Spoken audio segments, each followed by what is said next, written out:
It may come as a surprise, but a sterilization policy known as eugenics existed in this country for years. In fact, 33 states had a eugenics program in the early 1900s. Most ended after World War II. However, North Carolina's program ran until 1974.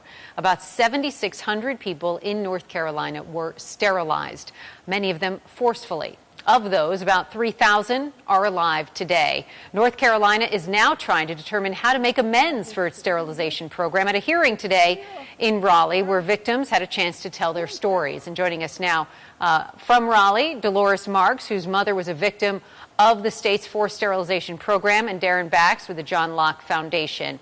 Darren, let me begin with you. Why this hearing today, and what are the chances that North Carolina will make amends?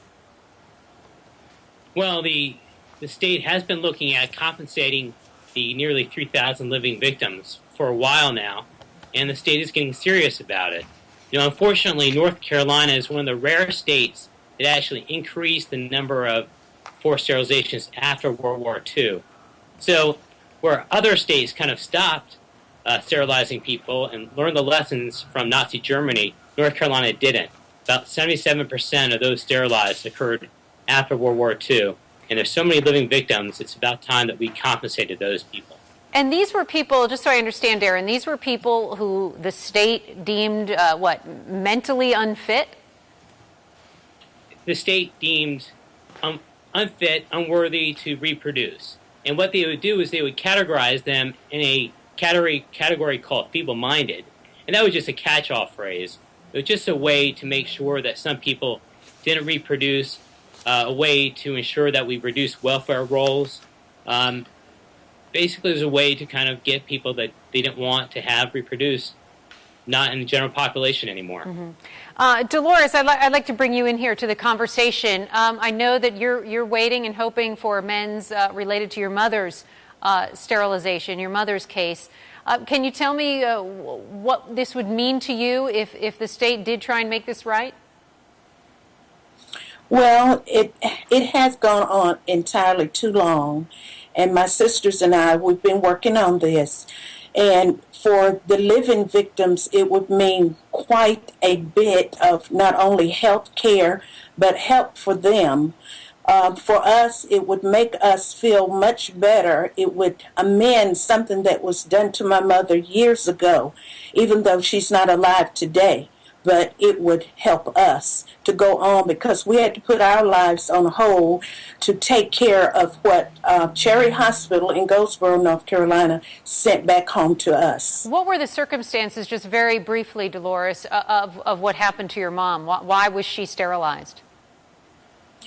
After having my brother, she had postpartum syndrome. That's what it's called today. She was sent to Goldsboro Hospital, and she was put on very strong medications. She was kept there for 12 years. She worked in that hospital. We're assuming that the medicine was, they would free up the medicine in order for her to work. And then in 1965, she was almost 40 years old. They put her on one medication, sterilized her, and sent her home. I'm sure she did well. Darren, this sounds like Nazi Germany, does it not?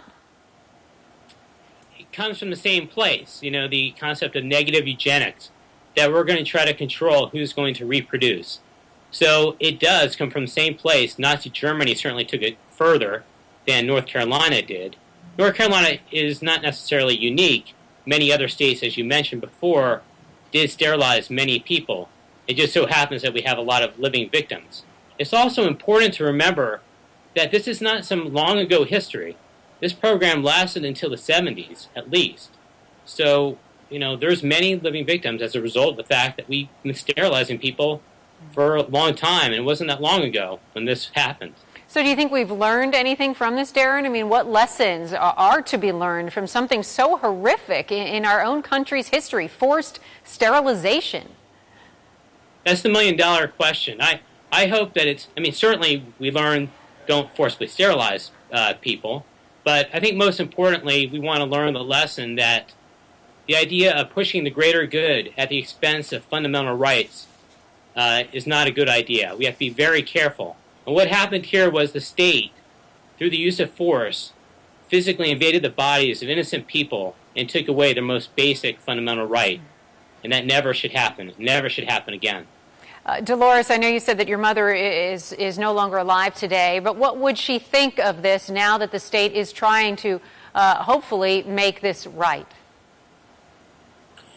I think she would be happy about what the state is doing, but I think she would be very upset as to what they did to her.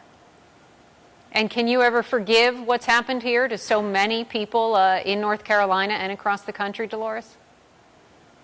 Of course, I can forgive, because I believe there's a God, and I can forgive. And what will make my family feel better is that we continue to help with the fight. My mother's gone, but she still lives through us, and we will continue to fight this to see that justice is done, not only for our family, but for all of the families, over 7,000 or more.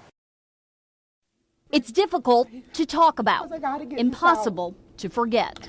I have to get out what the state of North Carolina did to me. Elaine Riddick, now 57. The man standing by her is her only son, a child she had when she was 14 after she says she was raped. Riddick says the government called her feeble-minded and promiscuous. They slandered me. They ridiculed and harassed me. They cut me open like I was a hog. She can never have children again. Neither could Mary Fisher after having 3 children at a young age. She said her doctor enrolled her in a program to get her tubes tied and told her it was reversible. It was not. Something that traumatic, you don't get over it. No matter how many times I put it in the box, I still brush against it. The North Carolina Eugenics Task Force listened to these stories as members try to determine how the state should make it up to these victims. Some lawmakers have suggested payment of $20,000. We thank you, North Carolina, for your apology, but it's not enough. We thank you for the $20,000. That's not enough. You're going to have to look at more. You're going to have to dig deep. Other victims said they should get free health care for the health problems they had years after and the chronic depression many of them suffered. Yes, it is hard to talk about. So what am I worth? The kids that I did not have, could not have, what are they worth? Perhaps even harder to come up with the answer.